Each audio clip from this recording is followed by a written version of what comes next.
Okay, ladies and gentlemen, boys and girls, dogs and cats, pardon you.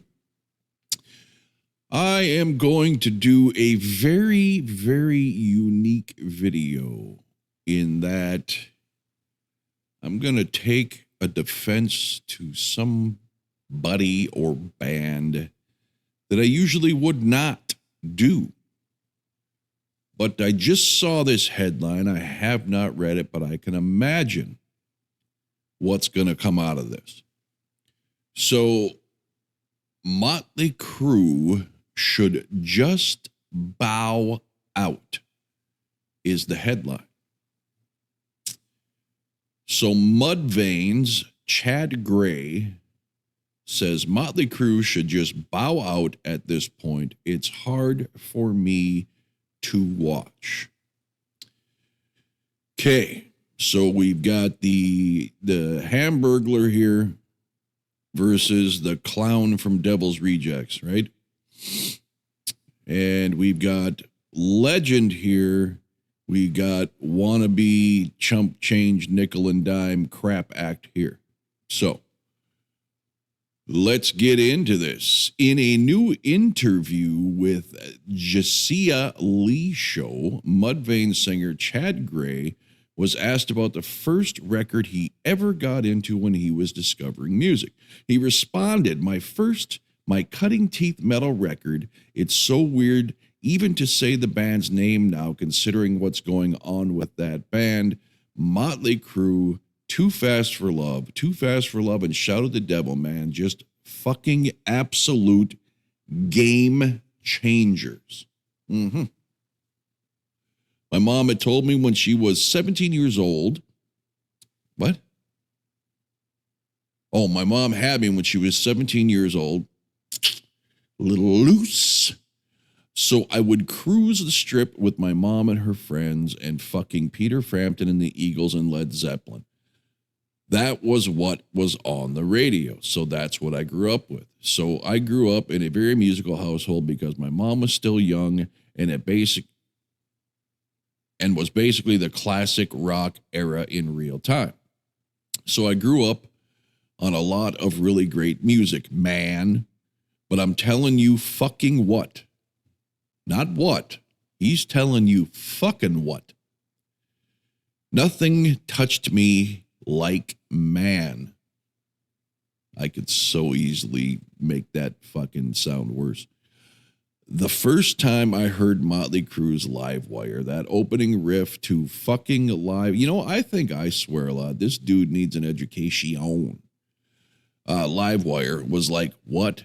Like I said, I had a familiarity with music. I knew music and I knew good music. You just don't play good music. But that shit was just like it bit me. It fucking bit me. Let's make a drinking game out of fuck from Mr. Mudvayne. Okay. Gray went on to say that I went on to discover Metallica and Slayer, puke, after which he got into heavier music and didn't care about Crue anymore. Sellout. The Crue was still Crue, he clarified, but Theater Pain and shit, it was like full tilt hair metal versus Shout at the Devil. Let me explain to you something, punk bitch. Hair metal is still heavily listened to and sought after 30 years later. Where do you fucking think Mudvayne's going to be in 30 years and all four of your fucking fans? All right? So let's just shut the cake hole a little bit on hair metal. Okay, full tilt hair metal versus Shout at the Devil. Yeah, they were wearing fucking leather and yeah, their hair was teased up, but they looked fucking tough and they had fucking handcuffs like belts. Does this guy have any idea what an absolute uneducated high school dropout moron he sounds like in these interviews? Yeah, it was just a lot of really cool heavy metal imagery. And then Theater Pain comes in and it's like pink zebra skin fucking tights, full tilt hair metal. So there are moments on that record. Home Sweet Home is obviously timeless. It's fucking an amazing song and shit. And I love that bassist Nikki Sixx did, because Nikki was Motley Crue. Nikki wrote the lyrics. Nikki laid down pretty much, I think, the song beds, the rhythm arrangements, and shit like that. I think he arranged a lot of stuff. I think he was pretty much the main man, the man behind it. And then you've got fucking Mick Mars, who is just fucking phenomenal. Just a great, great player. I can't say enough about Mick. Speaking about Crue's decision to reunite and carry on with John 5 following Mars' retirement from touring, Chad said, "At this point, I would just bow out. It's not the same, dude. I'm not the guy that fucking like just wants to sit and talk shit, but I have, unfortunately. It hits me in such a pure place, and to see it just kind of turn into fucking whatever, because it was such a big part of my life, and it's so hard for me to watch." Asked by host Jasia Lynn Lee if he thinks Crue should just call it completely at this point, and Chad says, "Unless you want to try harder, you know what I mean? And it's not a lot of them. Tommy can still fucking play. Tommy's a fucking beast. I mean, he always will be. But that's usually the way with drummers. They usually can stand the test of time." I think Peter Criss would disagree. "I get it with singers and shit like that. You lose some of your register and frequency and pitch will drop. That's just fucking nature.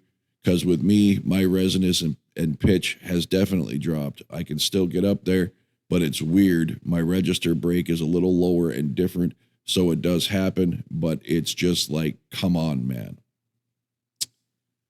Okay. This goes on to the background of Motley Crue. Now, to make someone like me say, "Geez, man," with the fucking mouth, right? Me, of all people. It's kind of like listening to Nuno Betancourt, who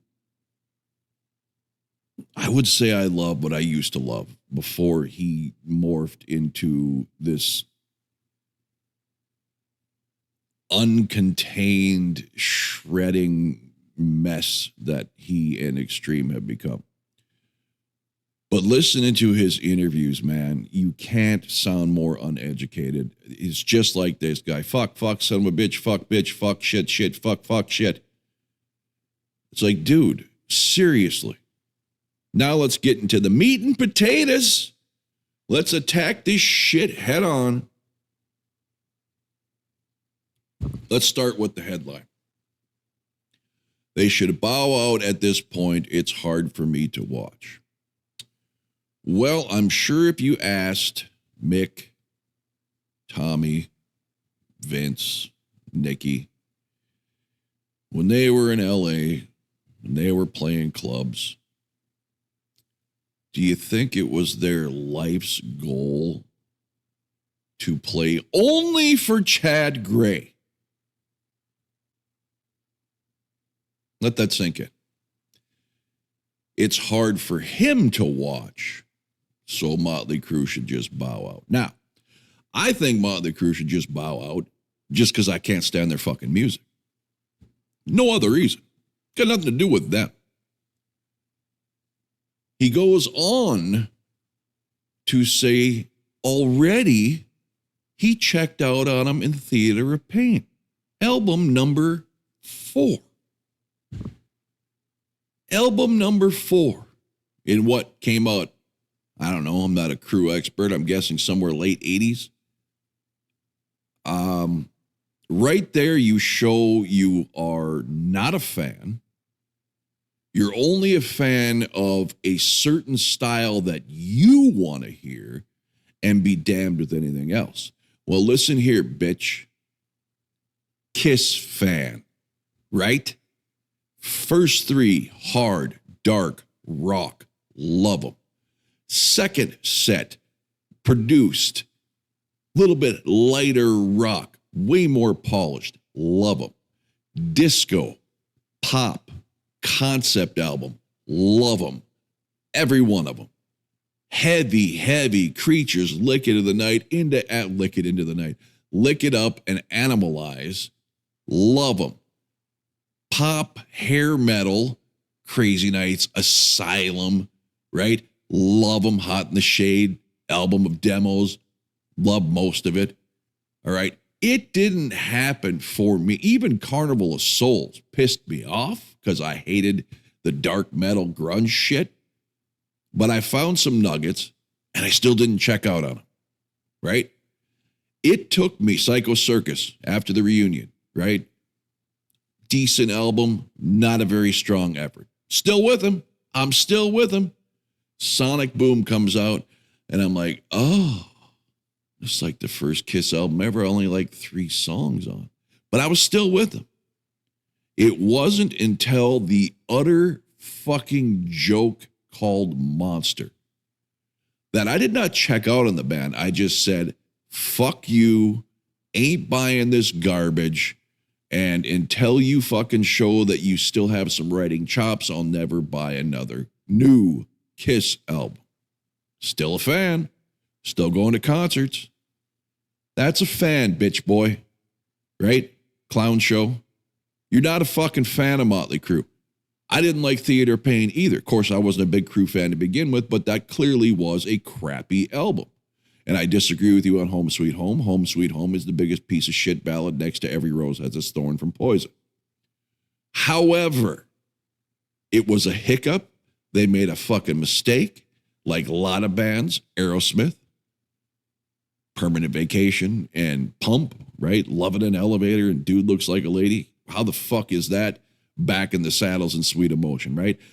All these bands had to compete with what was big and bad and on top of the world. You think Kiss woke up any year prior and wanted to do a Crazy Nights, even though I like the album? Far off from what Kiss actually was. Bon Jovi came out early on and was more of a rock band till Slippery When Wet when hair metal exploded. What happened? Biggest album ever. Def Leppard, hard rock band. Pyromania, gained some success, some notoriety. Hair metal explodes. What happened? Hysteria, probably the greatest hair metal era album ever released. You understand what I'm saying here? Bozo, the clown, blue hair, douchebag. And here's an idea. If you're going to fucking wear makeup, shave the shit off your fucking chin. You look ridiculous.